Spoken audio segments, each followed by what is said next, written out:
What's going on, everybody? Happy Sunday, Sunday service. Excited to be here. As always, my name is Cody Barton. We actually have a special guest on today. We have John. How do I say her last name? I don't want to butcher it. No, it's Stoeber. No problem. Stoeber. Everyone butchers it. John Stoeber. Well, guys, happy Sunday again.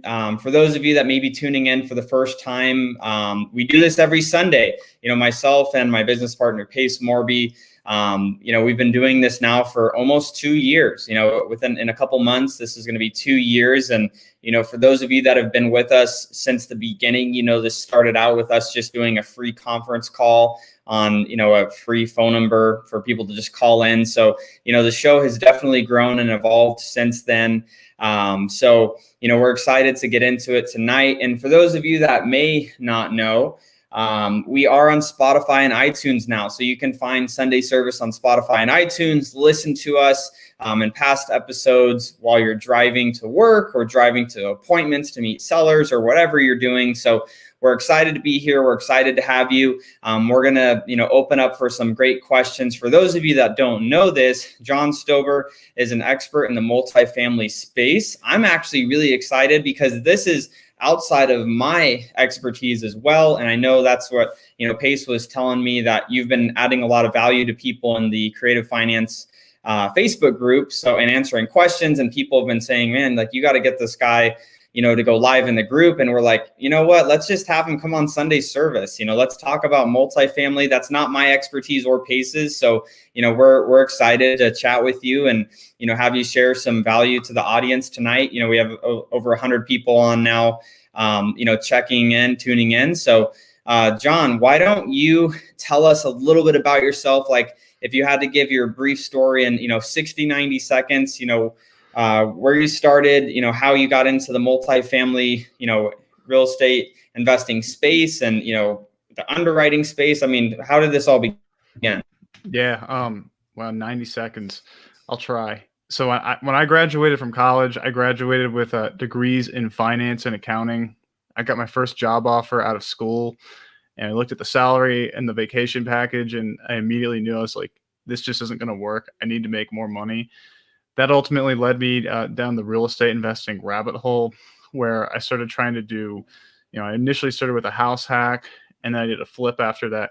And I really tried to get into wholesaling actually before that to make some quick cash.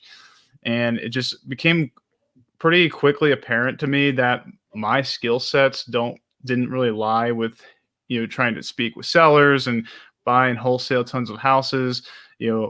I have a finance and accounting degree. I'm not like super extroverted, but what I can really do is I can analyze a deal, and I can get as complex and nitty gritty as you want. And that really, in my opinion, lends itself more to multifamily because the analysis can get pretty complex. So while I'm in the middle of doing this flip, I was really, I learned some really tough lessons through that with a partner, and we each had these small multifamily properties at the time. I had a 2-unit, he had a 4-unit. And it was just that moment we were like, well, we're just going to become multifamily investors. This is what we want to do anyways. Wholesaling, flipping was just a way to get quick capital to buy apartment buildings. But we just didn't want to wait much longer. So it was like a couple of years ago, I think 2 years ago, we were just like, we're going to figure out how to buy apartments.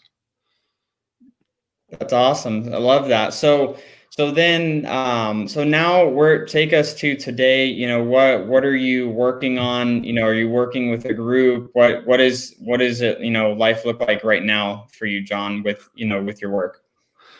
I have my own company called Kronos Investment Partners, right? Sorry, right here. And so we're just actively sourcing deals, underwriting tons of properties, primarily focused in Jacksonville, Florida. And earlier this year, I invested in a joint venture opportunity on a pretty heavy value add deal, a distressed property in Little Rock, Arkansas. So we bought an 18-unit and a 16-unit. And, we took that property from like 35% occupancy when we took it over. And now we're getting up, we're like in the 60% range. And, hopefully by the summer, we're going to be in that 80 to 90% economic occupancy range, and it'll be an absolute cash cow. That's awesome. That's really cool. Pace and I have been talking about, because you have, investors are always battling like what should you be investing in? Should it be single family homes? Should you be getting into multifamily? And it's interesting to me, just hearing on like 16 unit or 18 unit properties, so a little bit smaller properties, and in the realm of, where a lot of guys are like 100 unit, 200 unit, plus type buildings. And something that, myself and Pace have talked about, because we're buying, we buy a lot of properties creatively, right? Like we're buying on seller carries, we're buying subject to, and, holding that way. But where you're able to take down one property and it's 18 units, I mean, that's something that takes us months, half a year up to a year to do, with buying the right deals, right? So when it comes to, the difference on like multifamily investing versus like single family homes, like what made you want to go more that route? Was it just because you didn't want to have the conversations with the homeowners and the wholesaling world just didn't make as much sense to you? Or what were your thoughts on that? No, I mean, that's part of it. And when I really assess my strengths and weaknesses, just the numbers being a little more complex with multifamily, it made more sense for me, or at least in my opinion, to go that route. The analogy I always tell myself, at least, is I can never compete with like a plumber on a single family house who can do all the work, him or herself. The numbers just aren't complicated enough where that plumber can still analyze the deal, and then his costs are going to be so much cheaper. But when it comes to an 18 unit and a 16 unit, that plumber is never going to be able to compete with me because the numbers get a little bit more complex and it's just too big of a project for them to do all the work. And then the other thing that really drew me to multifamily is, it's not like these big sexy syndications where I'm like, I'm going to own 1,000 units and make like 100K of cash flow a month. It's just the fact that the deals are bigger where I could bring on partners to leverage my weaknesses. Like, I really don't like dealing with contractors and construction right now. I'm learning it, but I don't want to take the lead on that in any project until I have more experience. So I can kind of be like the CFO of the project, underwrite the deals, monitor all the financials, and then I can have other partners with more like real operating real estate experience and leverage that. Gotcha. That makes a lot of sense. I mean, a lot of the things that you're saying, speak to me because that's more of what my interest is as well. And, within what I do with Pace and all of our businesses, whether it's underwriting, the seller carries, or it's underwriting the sub twos, or just underwriting the fix and flips. I mean, they're not too complex to underwrite and put together, but that's what I do enjoy the most doing. And, I don't want to talk to, the crews. I don't want to talk to, the sellers. I just want to be in my world where I'm basically deciding whether this deal actually makes sense or not, just based on the data. So I definitely can see where that comes from too, because I feel like I'm in the perfect world myself now because I don't talk to the sellers. I'm not, dealing with the contractors. So I think I definitely can relate with that for sure. So let's get into some questions here. Kelly, I think just popped this one up. Let's see what we have. I'm going to drop that one off real fast. So let's jump into, where do you even get started? Like if somebody on here, and this is helpful for me even, if somebody on here wants to move into the multifamily space, they've bought some, single family rentals, but they want to get into some bigger properties.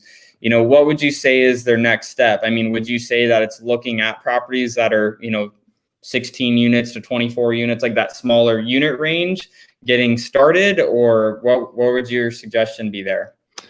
I think that really depends on the person, because if you have a lot of capital, like let's say you've just got $1 million of cash burning a hole in your pocket, the best way for you to get started may be to invest as a limited partner in someone's deal with someone who can teach you the ropes. Or honestly, maybe it is like best for you to go drop 30 grand on a coaching course and have someone walk you through it. For me, when I was starting out, I didn't have 30 grand to drop on a coaching course, and I didn't have, it's usually like 50 grand minimums to invest as a limited partner. So I had to figure out like what skill set can I develop where I can add value to someone else more experienced than I can. And for me, that was analyzing, or in multifamily, we call it underwriting properties. So mastering that skill, or at least becoming a quote unquote expert in that in that realm. So that way I can provide value to someone else. If you're not great with numbers though, maybe you are great at talking with sellers or talking with brokers and you can get great deal flow. Or maybe you have a bench of investors or a rich uncle who can provide capital to a deal. And that way, you can leverage yourself into, some bigger properties with more experienced operators.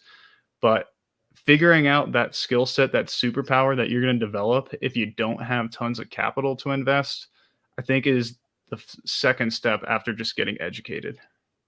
Okay, so where would you say is the best place to start to get educated? Say somebody on here is, hey, John, I don't have any money, so I can't be the guy that invests in the deal. I don't have the money to invest in a coach. I mean, where would you say is the best place to go? I mean, where would someone go to start learning the skill set you learned, like underwriting these deals?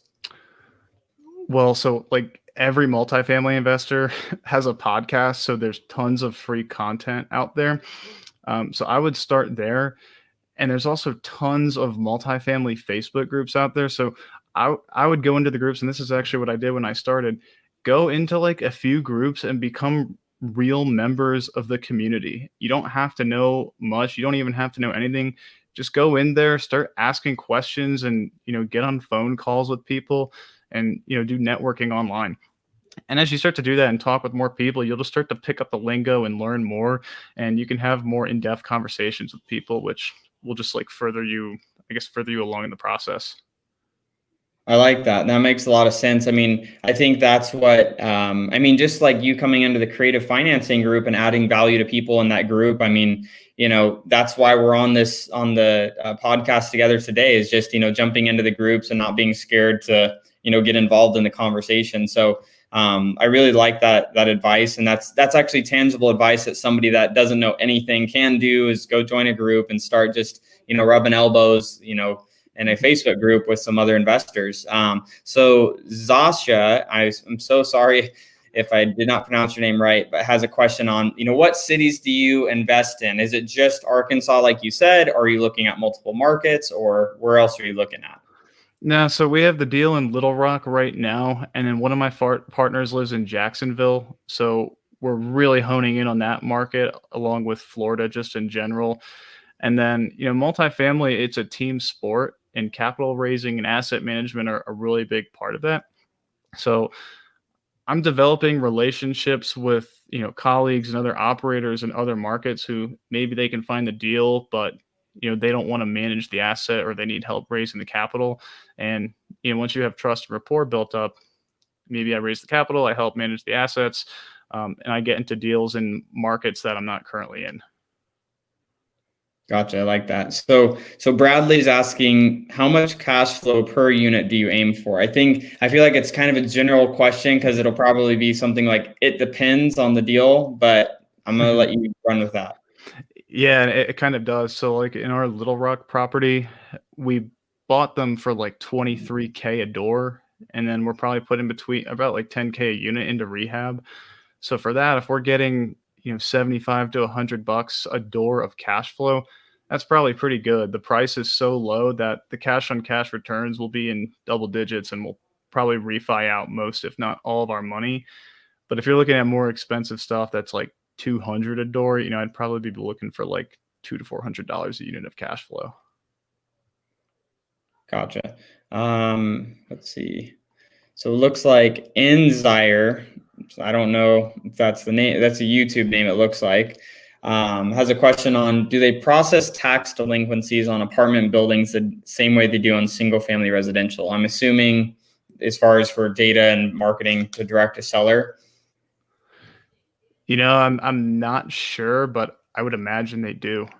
Because if your taxes go delinquent, that's going to get reported to the municipality you're in. But don't quote me on that. So what's the primary way that you would say that you're going about finding deals? Is it direct to seller, or is it going through brokers? I've heard that a lot of people, networking with brokers is one of the best ways, but is there a part of that strategy that you're doing direct to seller on these properties? We've tried doing some direct to seller in the past, and it just hasn't been very effective for us. But again, also, I'm not like the extroverted person who's very good at talking to sellers. So our primary deal source right now is through brokers and then just other partners who maybe need help raising capital. But on the 34 units in Little Rock, that actually came through a wholesaler. Really Mhm. interesting. I like that. So, so what would you say as far as, so what made you know that that was going to be a deal? So that was, can we break down that deal a little bit more? Like I want to hear more about like, okay, you saw it at, these are the numbers that you saw it at, and this is why you decided that that made sense to be a deal. Like, I'd like to spend a little bit more time on that and get an understanding. And I'm sure the listeners on want to know, like, okay, well, what makes that a deal versus the deal that's listed on the MLS in my local city that, it looks like it cash flows and it's a good area, but what were some of those numbers that you were looking at? Yeah, that's a great question. Now we're really getting into the stuff I love too. I mean, when we saw that deal, again, we're buying it at about 23K a door, and there were sales comps that were supporting, 45 to 55K a door exit prices. So it's just like if you got like a lead on a single family home or a 2 to 4 unit, if you're getting a single family home, someone's offering it to you for 20K, and the ARV is going to be like 180. Even if you don't know the rehab budget right there, which is going to be super important, you're probably going to go, like, I want to look into this and really dig into the numbers. So that's what happened with this one. And then we looked at like the median income for both properties. Rents on the rent roll were in like the $400 to $550 range. Well, the median income in the one neighborhood it's actually pretty low. It's like slightly over 20,000. And then in the other neighborhood, it was 36,000. So, rule of thumb is for affordability, you want your median income in the area to at least be 3 times that of rent. So we figured even if the median income is $20,000 in an area, that's about 3 times the rent for a $650 to a $700 unit. In the other neighborhood with $36,000 of median income, we could potentially get the rents even higher. So as we're just like looking through the rental comps in the area and talking with our property manager, they're confirming with us that you'll be able to rent these for $600 to $700 a unit, which is a $200 rent bump over what was on the rent roll, like on average. And when you're talking about like $400 to $500 rents, a $200 bump is huge. I mean, that's like a 40% bump in your Yeah. total income. Yeah. And most of that's going to go straight to your net operating income. And net operating income is how your property value is derived in multifamily. It's not just sales comps, although that is important. But so as we increase the value of the net operating income, we're going to divide that by what's called a cap rate. And the cap rate, let's say it's 7%. So if net operating income is $100,000 a year and the cap rate in that market is 7%, you're going to take 100K, divide it by 7%, and that's going to end up being like probably like $1.4 million in valuation. So between looking at the sales comps, looking at these massive rent bumps we're getting, or that we thought we could get when we were underwriting it, it just looked like there was a huge spread on what we were buying it for, the money we'd have to put it into it, and how much the ARV of the units would be. Got it. That makes a lot of sense. So, that made it pretty simple to understand for me, and I'm sure a lot of people on here. So here's actually, we have a really good question, I think, from Donovan. And so I guess break into this as much or as little as you want. But so when you're underwriting a value add, what is the minimum cap rate that you will take on? If that maybe doesn't matter if it's going to be a value add, and is your goal to exit out of that deal in 3 to 5 years to take on larger properties? Is it the whole long term, or what does that look like? This is a great question. So when I'm buying a property in general, I do not care about the entry cap rate. Like when we bought this portfolio, the 34 unit portfolio, I mean, the cap rate was actually negative because the owner was just mismanaging it by so much. And this is where the sales comps coming in is so important because we're buying for 23K a door. We're putting about 10K of rehab into it. All in, we're probably into the units for like 35K a door, and we're potentially going to sell them for 45 or 55K a door. So even if you're doing the 70% ARV rule, like we meet that threshold, which is pretty awesome for multifamily. since you have tenants paying a lot of the holding costs. So I'd say think of like a single family home if you're going to do a flip on it. If you're going to buy some rundown single family home, it's probably worthless in its current condition. The only reason you might pay 60 grand for that home is because by the time you put another 40 into it, it's going to be worth $160,000. So it's no different in multifamily. Like you can buy something at a negative cap rate, put some money into it, manage it more efficiently to get your income and the net operating income up, and you can still create a whole bunch of equity in the property. Awesome. No, that makes a lot of sense. And I think that's where, some because I was even kind of curious on that too, but your explanation of like, oh, this rundown house, it's worthless to somebody to use it right now, but the value is in it being worthless right now to turn it into something, adding that value to it. So let's see. Keegan has a question on, is there a certain class of multifamily that you would recommend beginning with, or is, something to stay away from? I'm assuming, A, B, C, D class, I'm assuming that's what Keegan's referring to. And then also guys, if you have questions on multifamily, this is the live to be asking those questions on so that we can have John get those answered for you. So what are your thoughts on this for Keegan's question? I think if you can get into B class right out of the gate, that's the place to be because you have stable tenants who can pay their rent even during, crises like COVID. And you're not going to be paying these A class prices, which could be anywhere from like 200,000 to 400,000 a door. With that being said, I think C class is where you can make a lot of money. You have a lot more mom and pop owners, in my opinion, who just don't manage the property efficiently. And this is actually, the properties we bought. You can imagine we're paying $23K a door. Like this is like a D class property that we're turning into a C and putting C class tenants into them. But as a result, our returns are going to be really high.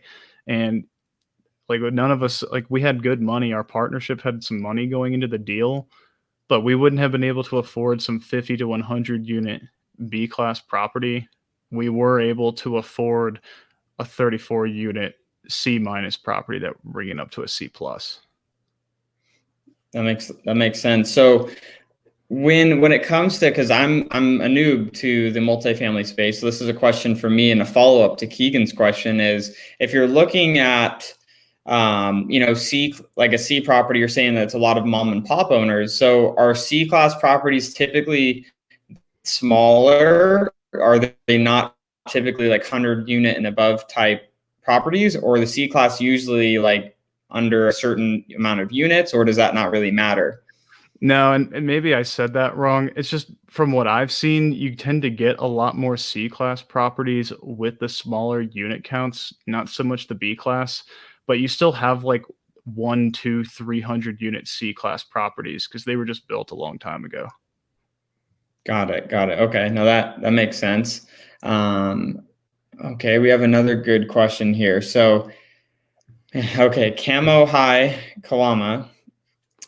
Question is, what are you specifically looking for in multifamily? Like what's your specific criteria? So it sounds like C class properties that you can turn into B class or D to turn into C. And then are you planning on staying in this kind of unit count that you're in, or is it to grow from there? Obviously you're looking in Jacksonville and, Arkansas, but what else is important to you and what you're looking for right now? So our team has a couple different models we're trying to employ right now. We have like a joint venture model, so not doing a syndication, which is where you raise money from passive investors. And we're looking for 20 to 50 units in that model, built after 1980s in B or A neighborhoods. And even if it's a D property, if it's in a B neighborhood, like we'd be very interested in it. And then we have a syndication model that we're trying to get more into this year, where it's going to probably be around 100 plus units. We can put payroll on the property, payroll meaning a full-time staff on the property. And for that, we're looking for, a little bit newer vintage, 1980s at the oldest, but still looking for those BA areas. I guess it's kind of the same. We're more focused on the location than we are the condition of the property. It's like, you love to buy the ugliest house in the nicest neighborhood. Yeah. Yeah, definitely. That makes sense. Um, okay, so we have a couple other questions here. So Bill is asking, are there deals on LoopNet, or do you guys use LoopNet in any way? I guess I consider that in my head as probably the commercial MLS where everybody's probably looking at deals, and there's probably not a lot of good deals on there, but I could be completely wrong. I've yet to find a deal on LoopNet, and everyone says LoopNet is where deals go to die, but I know a few people who have found That's deals. that's what I think about the MLS. So That it's where deals go to die.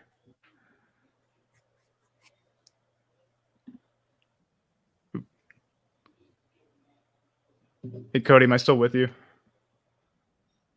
oh, there you are. It cut out for a moment there. I hear you again though. Okay, sorry. You said you're saying something about the MLS. Were you saying is that where deals go to die? Yeah, that's also where they go to die for. Like if a house goes up on there, it's like, yeah, that's definitely not going to be a deal if it was going to be one. Right, and that's kind of what everyone says about apartments too. But I know at least two people who have bought deals off of LoopNet. So if you really dig enough, I'm sure they're out there. Yeah, I'm sure, you make enough offers, you probably find the right seller at the right time with the right broker that's going to help try to put a deal together. Mm-hmm. This is a good question. So Nancy met you in Mesa last week, Cody. I know nothing about the different classes of properties. Can you explain what that looks like? I guess, we didn't do a great job of that for people that are new. Like, what's an A class property versus a B class versus a C class, D? Like, what is the difference on that? So I would say A-class properties probably built within the last 10 years. It more so has to do with like the age of construction and kind of like how well maintained it is. So A-class, I would say built in the last 10 years. B-class, probably 10 to 30 years old. C-class, 30 to 50 years old. And then D-class is probably anything over 50 years old, or just anything with tons of deferred maintenance on it that you're going to have to put a lot of money into it. Awesome. No, that was super helpful. And Nancy, thanks for the question. That's such a great question. I'm sure that helped a lot of people that are probably too scared to ask, hey, what are the classes of properties? Let's see here. So we have a question from the football dad. When doing a multifamily deal, is the contract different than a standard purchase and sale agreement? So I'm honestly not too familiar with a standard purchase and sale agreement. I mean, I've bought a couple properties for myself, but for like the multifamily deals, we had an attorney draft up our own PSA. It was kind of customized. So in that regard, it's not just going to be some standard boilerplate template. Awesome. So another great question here. It says Facebook user. I don't know who this is, but the question is, how much equity do you decide to give away to raise capital? So if you're raising capital to put money in a deal, what does that look like for the capital partner versus, you as one of the underwriters? I mean, what does that breakdown look like for the people involved in the deal? I mean, you have to be really careful when you're talking about giving away equity just to raise capital, because the SEC actually doesn't allow you to do that, otherwise, unless you have a broker dealer license. So you have to have some other active role in the deal, whether it's you're involved with the management of it, you found it, you underwrote it.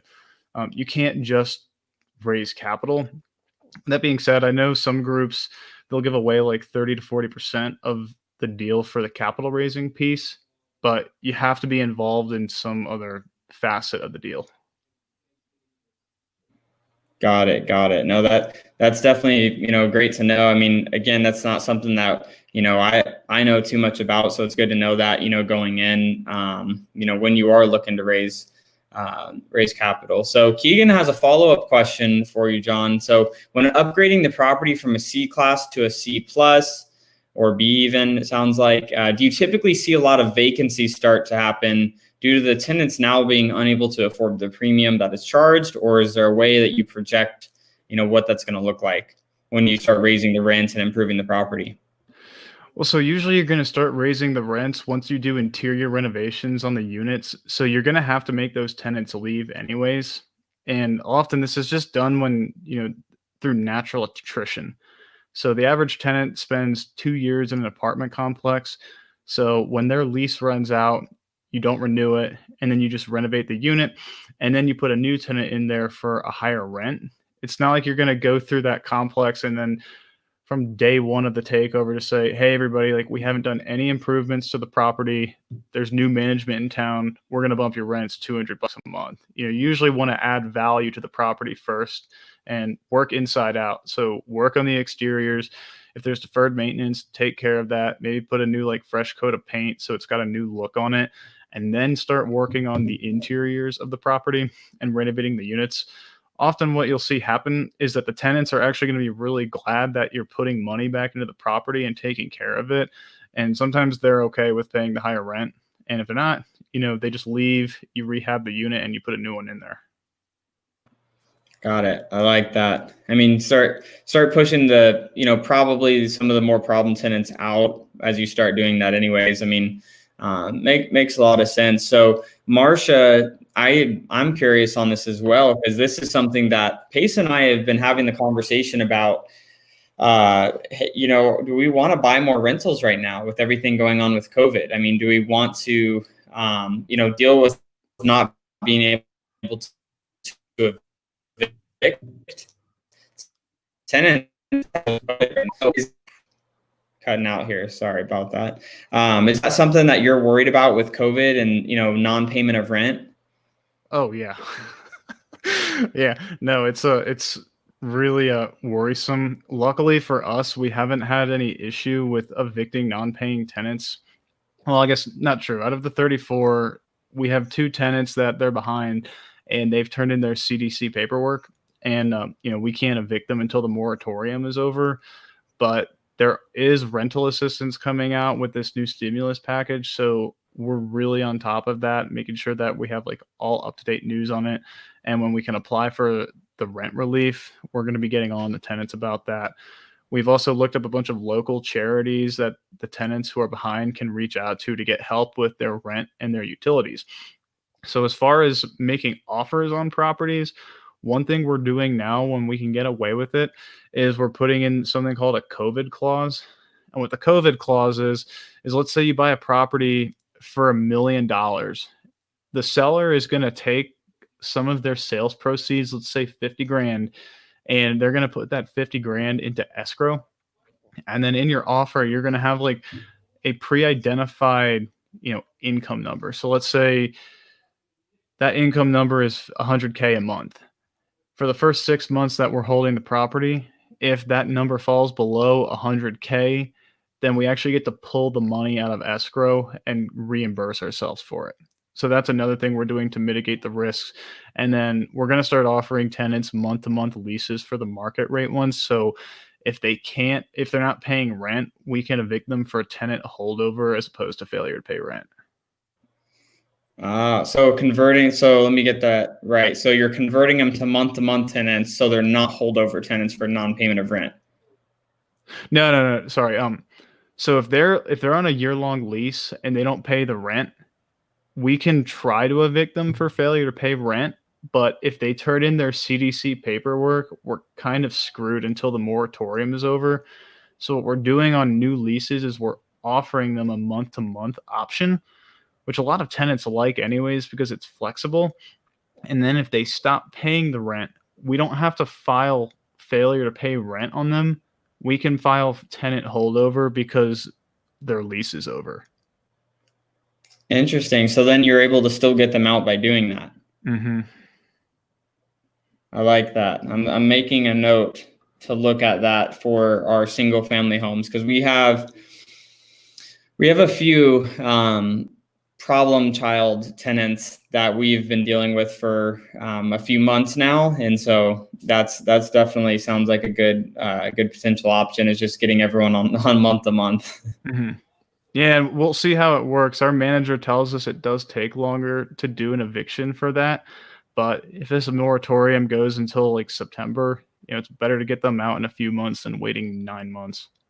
Yeah, no, I agree. So I like that. And, the strategy of, keep holding 50,000 in escrow on new properties that you're buying. One of the things that we're doing is we're focusing a little bit more on, and now I got to look into this month-to-month deal and, for Arizona laws for where we primarily buy at. But one of the things that we're doing is we're buying more Airbnbs right now. So just, seller carries and then turning them into Airbnbs. So we don't have any, they're not creating tenancy being over it for 30 days to still be able to acquire more deals without, having the fear of some more problem tenants. That's awesome. It's kind of the same thing. It's just like, shorter term leases or short term rentals. Definitely. So let's see. Oh, Justin. So Justin says, are you rating A, B, C, and D class properties based on condition, location, quality of management, combination of all? John did answer that a little bit as far as, he really broke down all of that. I mean, do you want to briefly, answer that again? Yeah. And I think a really good point in this question is Justin's asking about the location. So at least in my mind, I view like neighborhood class and property class completely different. Property class is more dependent on the age of the property and the condition of it as well. Whereas neighborhood class, if you're in an A area, there's probably very little crime, the schools are great, and median income in that neighborhood is really high, depending on the market. Because 100K in San Francisco isn't much, whereas like in Little Rock, you're definitely in an A neighborhood. But so like for us, we really want those C, B properties, even D properties that are in B and A neighborhoods.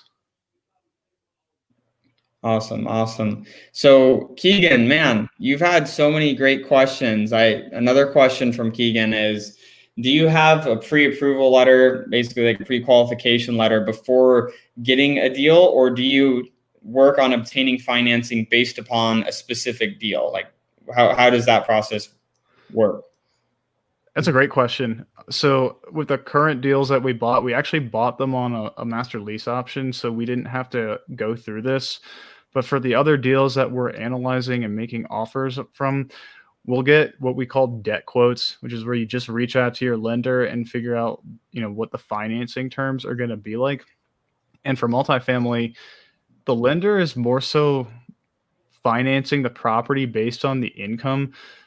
They're not looking at like your personal credit score and how many assets you hold in your name. And that's why someone like me, I can make offers on a 100 unit property when I'm not some multimillionaire. But with that being said, the caveat is you do have to have someone on your team who has signed on a multifamily loan before. It just doesn't have to be you.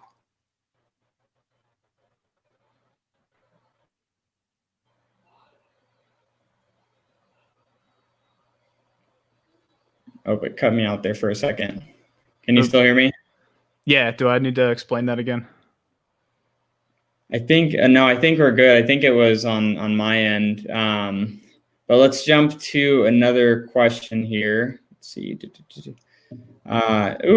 This is one that I didn't even think of. Liz asks, don't we need to be careful as investors about upgrading AD to a AC or C to a B class so that we aren't violating any tenant displacement ordinances?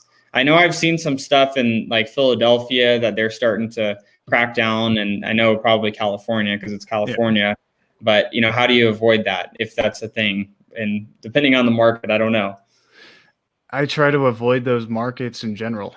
So I don't want to be in a market like California where I'm going to have to pay a tenant like $10,000 for cash for keys to upgrade their units. So I do know someone though, they actually specifically target Los Angeles as their market because of the rent control. So you can have market rent in Los Angeles of, let's say, like $2,500, and you might have some tenant who's lived in a unit for 20 years, and because of rent control, their rent is $900. So what they'll go do is they'll literally go offer that tenant like $25,000 for cash for keys just to get them out of the unit. And if they go move to like the Midwest, that's like literally a down payment on a house. But so they give them $25K for cash for keys or just some huge number, rehab the unit, and then they get the rent up to market, which is $2,500. And so if we do some quick math here, Los Angeles, California has a super low cap rate. If we're taking rents from $900 to $2,500 a month, that's $1,600 a month. Over 12 months, that is that's $19,200 of additional income. The cap rate there is like probably 4%. So if let's say 20K divided by a 4% cap rate, 20 times 25 is, I mean, I think that's like $500,000 in equity you've added to the property through that unit. My math may be wrong on that, but if the rehab is 15K, cash for keys was 25K, you're adding you're putting 40K into that unit and you're adding hundreds of thousands of dollars in value. But I don't do that. And I think you really have to know what you're doing to do that. Yeah. So I would say the general consensus then on that is probably stay out of markets that have the tenant displacement ordinances. Mm-hmm. And I mean, in my opinion, and I'm sure you're probably similar on this, is staying away from markets that are more tenant friendly in general. Yep. And those tend to be more left-leaning states. Yeah, for sure.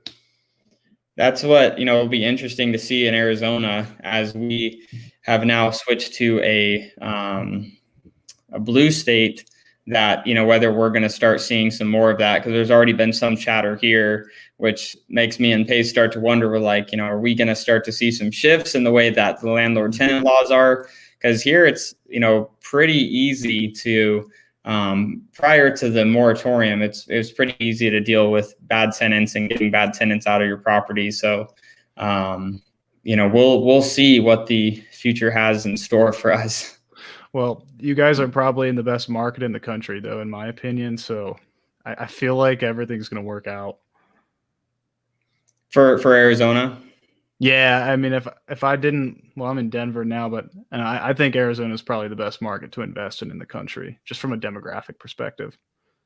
Yeah, I mean, sometimes for Arizona in general, I'll think to myself, I'm like, man, I feel like this is the best market to invest in. But then I start to think, I'm like, is it just because I live here? But I'm like, I look at the data, I look at, the net migration here, people leaving a lot of states like the Californias, the Illinois, New York, Wisconsin. I mean, just some of the colder states in general where we've already gotten some of that population, like Illinois and Wisconsin, Minnesota. And then now with, things that are kind of crazy going on in the world, we've been getting so many people moving here from California, people moving here from New York.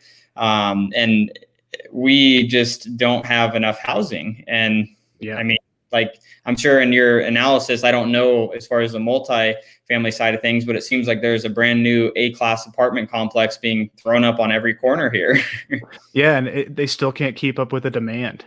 I mean, there's such a supply problem in Arizona that, I mean, there's not going to be vacancy for a while, in my opinion. And then the rents are still relatively affordable.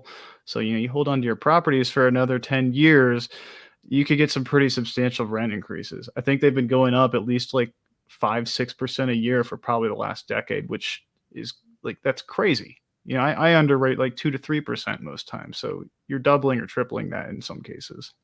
And we've seen that even, I mean, and who knows how it just, everything is working in our favor for Arizona, going in that direction. One of the things that, I look at just probably 7-8 years ago, a 3-bedroom, 2-bath that I rented personally in, a nice community in Tempe, Arizona, right outside a suburb of Phoenix. I rented this unit for $1,150 a month.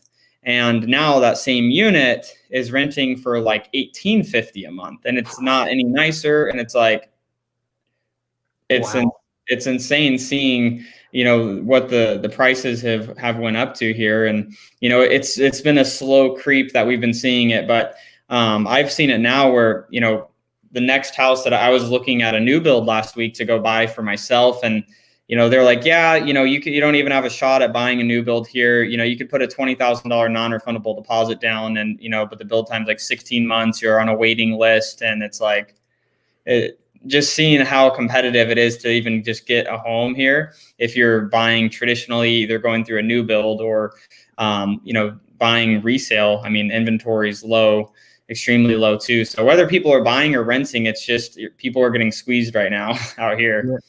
Well, it's a good thing you guys already own out there, because I mean, I'm sure you guys are going to do very well. Yeah, that's, so that's what we're seeing. What are your thoughts on, I'm just curious, what are your thoughts on multifamily in Arizona? It seems like it's saturated, but from the sounds of it, maybe not as much as I think it is. If I could invest in Arizona, like if I had the resources and the network there, I would.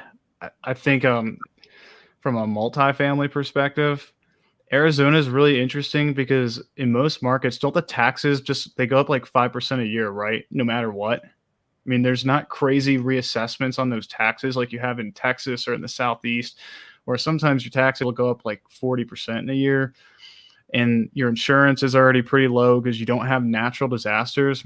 Yep. So I think the price per unit is really expensive in Arizona, but the operating expenses are probably a little lower than other markets, like let's say Florida, which is another great market, but you have to deal with like hurricane insurance and just like a lot of inclement weather, which damages your properties.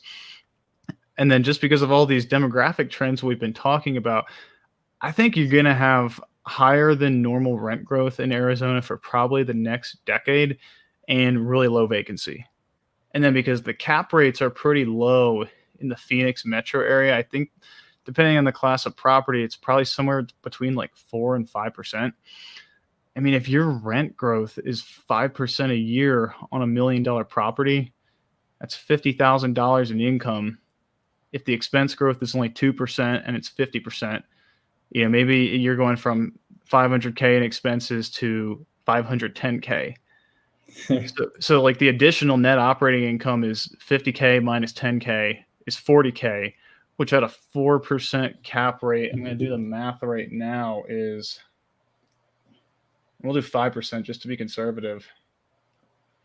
I mean, you're adding $800,000 in value to the property just from market appreciation, which is a ton. Yeah, that's insane. So you just got to find something that cash flows there, because I think the market's going to do the rest for you if you manage it effectively. Yeah, no, that makes sense. I mean, that's crazy to think about. I mean, we have some buddies that are the owners of batch services, batch skip tracing, batch leads. They're doing a development. They're doing a build to rent. I think they're building like 24 units or 30 units and just holding them to rent. And I've started noticing that that being a more common thing that's happening now too, is just these developers are coming in and they're not building to sell anymore. There's more communities here that we're seeing pop up more and more. And, I'm assuming probably even more nationwide, as I think we're becoming more and more of a renters nation, that, they're just building and renting. Because I know there's a lot of people frustrated about it that want to buy because there's not enough homes to buy, but they're just building more to rent. Mm-hmm. Totally. Are you seeing that in other markets as well? Like, I'm not analyzing those types of deals. So are you seeing that more as far as build to rent for larger, instead of like building condos to sell, like just building, apartments to rent? Yeah, I think you're definitely seeing more more apartment builds than you are single family homes. I don't have the exact numbers, but it's like the number of housing starts has been so much lower than the number of apartment starts in the last few years. Interesting. It'll be really interesting to see. I hope for Arizona's sake that we continue the same direction. So let's see. We have a couple other questions. So Tristan has a good one. This is a good basic one on cap rate. Tristan says, please explain cap rate. How is this calculated? I've never gotten an easy way to explain it. I'd like to understand it more clearly. What's the most clear and easy way that you could explain what cap rate is and how to calculate it? It's a good question, Tristan. So cap rate is just the net operating income of the property divided by your purchase price. So if the net operating income is $60,000 and you're buying it for $1 million, your cap rate is 6%. So then the question becomes, how do you calculate net operating income? And your net operating income is just your income minus your expenses, but your expenses do not include your mortgage payment. Awesome. I think that was a great explanation. Tristan, let us know if you have a follow-up question that you want answered on cap rate. Oh, Daniel just commented cap rate equals annual profit divided by cost of asset. Yep. This is you're buying cash and not using any debt. Mm-hmm. Let's see here. Keegan, jumping in with more questions. For a newer multifamily investor, would you recommend investing in a market with a supply shortage or a surplus? That's a really good question. I think if you could get into a market with a supply shortage like Arizona, you're going to make fantastic returns. Those markets also happen to be the most competitive, and you may have a very tough time getting traction with brokers. But, if you have capital to invest, or you have relationships with other experienced operators, I think it could be, a fantastic opportunity for you. I think if you're just getting started though, if you can invest in your backyard, that's great because you can get there, see it yourself. I was living outside of Washington, D.C. For me, that wasn't really an option. So if there's markets that you like to vacation to or travel to, that's another great option. And then if you already have a strong network in a market, that's also just a good option for you. But I think whether there is a supply shortage or a surplus, there's always strategies that work in any market. Awesome. So guys, we are going to wrap up here shortly. So if you do have another question, I want to get those answered before we hop off here with John. Oh, let's see this real quick. So Alexandra says, I want to house hack a fourplex. A realtor told me that I need to prove I can cover the monthly mortgage if all 4 units are not rented out. Is that true? And if so, what can I do to get over this? My experience on that, and things may have changed. COVID changed a lot of lending guidelines, so I could be inaccurate on this, but when I was looking at getting qualified for, to purchase a property, years ago when I was buying my first one for me to live in, I was looking at buying a multifamily property.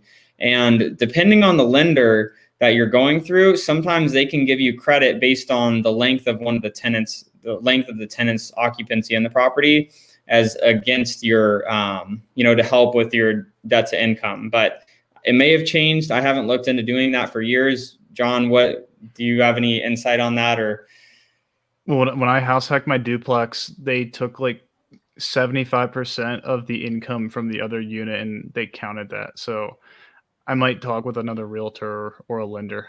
Yeah, that's what I was thinking too. I just didn't know if it had maybe changed. So the real number one, realtors for the most part, and I'm just saying for the most part, don't always know what they're talking about. So I would go talk to a lender. The lender is going to be the expert when it comes to getting your financing in place, not the realtor.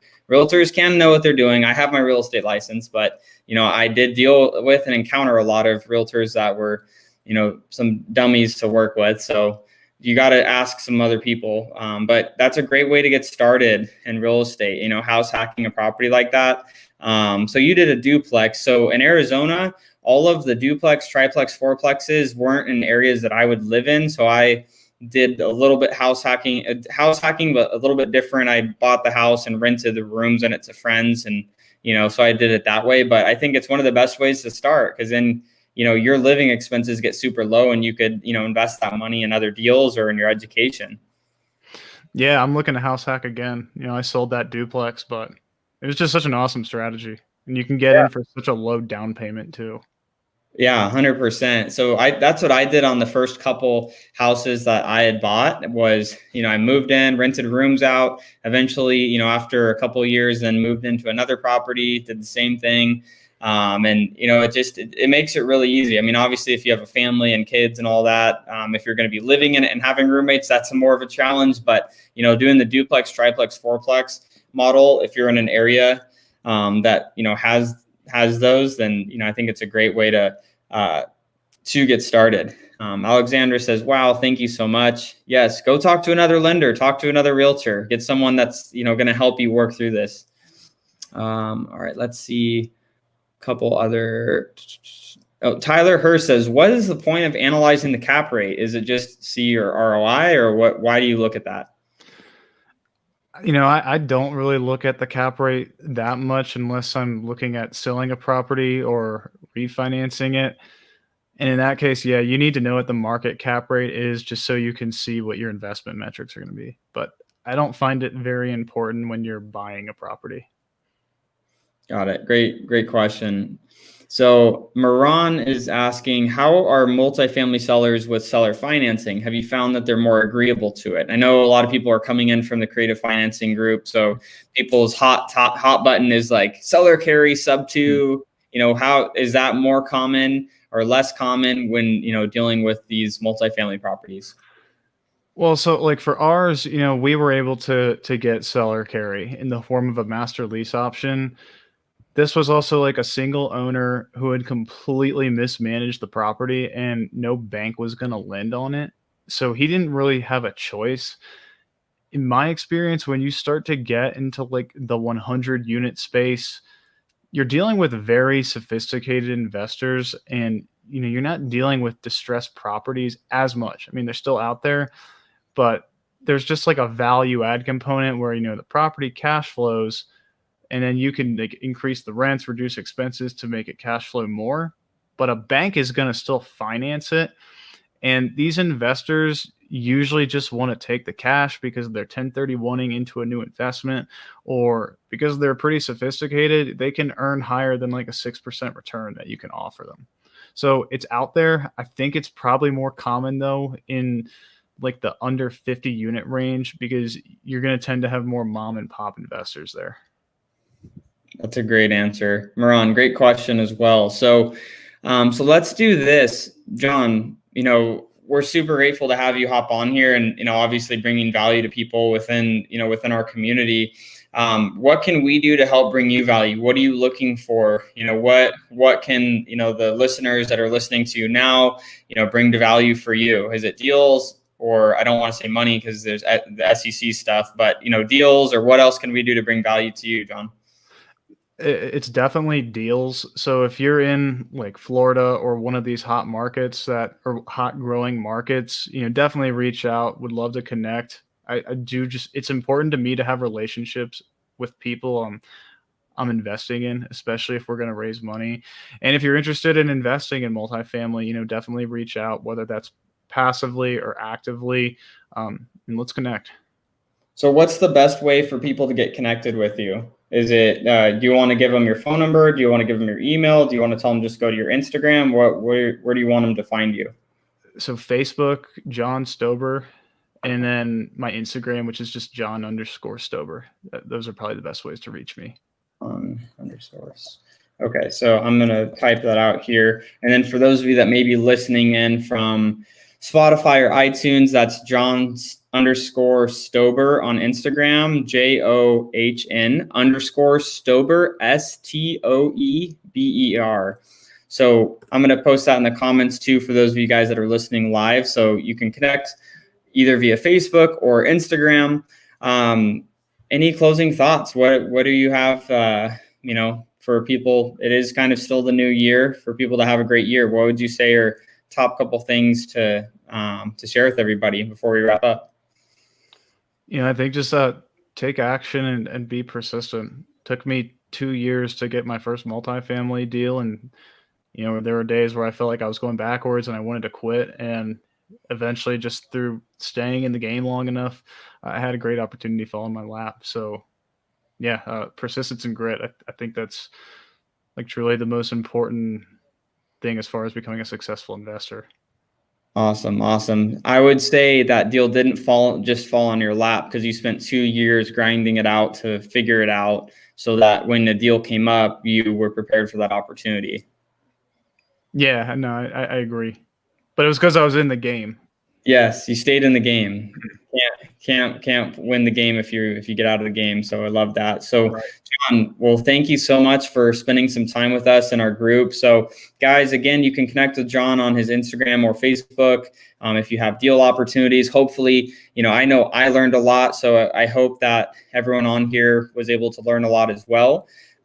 So as always, we do Sunday service every Sunday, 7 p.m. Arizona time. We are on Spotify and iTunes, so you can, listen to us on the way to work, or on the way to your next seller appointment. So we appreciate all of you listening in. If you're not already in our Facebook group, make sure to go to Creative Financing with Pace Morby, and we'll see you in the community. Have a great Sunday, everybody.